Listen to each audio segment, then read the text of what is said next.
వచ్చేసింది ఎర్రగోదావరి వచ్చేసిందండి. రండి రండి, ధవళేశ్వరం అల్లుళ్ళు పులచేపలు తినడానికి రెడీనా? మరి వచ్చేయండి, ఇంకా ఆలస్యం ఎందుకు? అదిగోండి కలకల్లా ఆడిపోతుంది ఎర్రగోదావరి. చూసారా పొంగిపోతుంది ధవళేశ్వరం జనాలు. అబ్బబ్బబ్బా, మరి నిన్న వెళ్ళామండి చూడడానికి, రెండు కళ్ళు సరిపోలేదండి. చూసారా ఫుల్గా ఉందన్నమాట.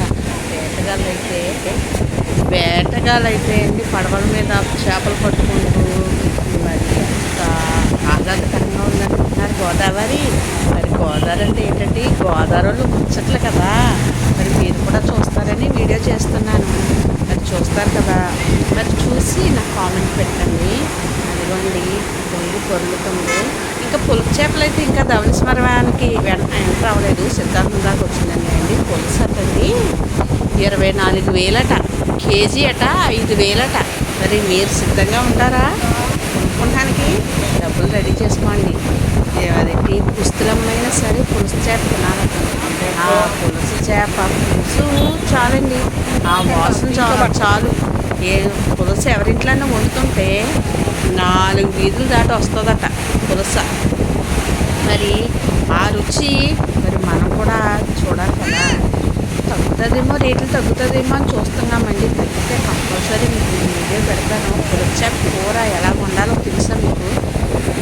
ఆవకాయ మూట వేసుకుని బెండకాయ ముక్కలు వేసి మార్నింగ్ నైట్ వండుకునండి, తెల్లవారు తినాలి పులస. మరి ప్రతి ఒక్కరు ఆ పులుసు తినేయాలని అందరూ చెప్పుకుంటుంటే ఇప్పుడు వస్తుంది ఆ పులస నేను ఎదురు చూస్తున్నానండి. అయితే మరి పులుసు చేప వచ్చే వరకు మనం నిద్రపోతాం చూసి ఆనందిద్దాం. మరి మీరు కూడా చూడాలనుకుంటున్నారా? చూస్తే వీడియో చూడండి, కామెంట్ పెట్టండి, లైక్ చేయండి, షేర్ చేయండి. మరి వీడియోలు ఏమి మిస్ అవ్వద్దు. మరి నేను అంటే నన్ను వీడియోలు చేయట్లేదు మేడం అనేసి చాలామంది నాకు మెసేజ్ పెట్టారండి. వీడియోలు చేయడం కాదు, అంటే ఒక సమయం అనేది రావాలి కదా అనేసి ఇదిగో ఈ మంచి సమయం గురించి ఏదో చూసాను. మీ అందరి గురించి ఎర్రగోదావరి గురించి చెప్తామనేసి నేను వీడియో తీస్తున్నాను. చూసారా మొక్క జరుపుతుంది, అక్కడే కాల్చుకుని వేడిగా మొక్కజొన్న పొద్దులు తింటూ పైనుంచి చినుకులు వర్షం వస్తుంది లైట్గా.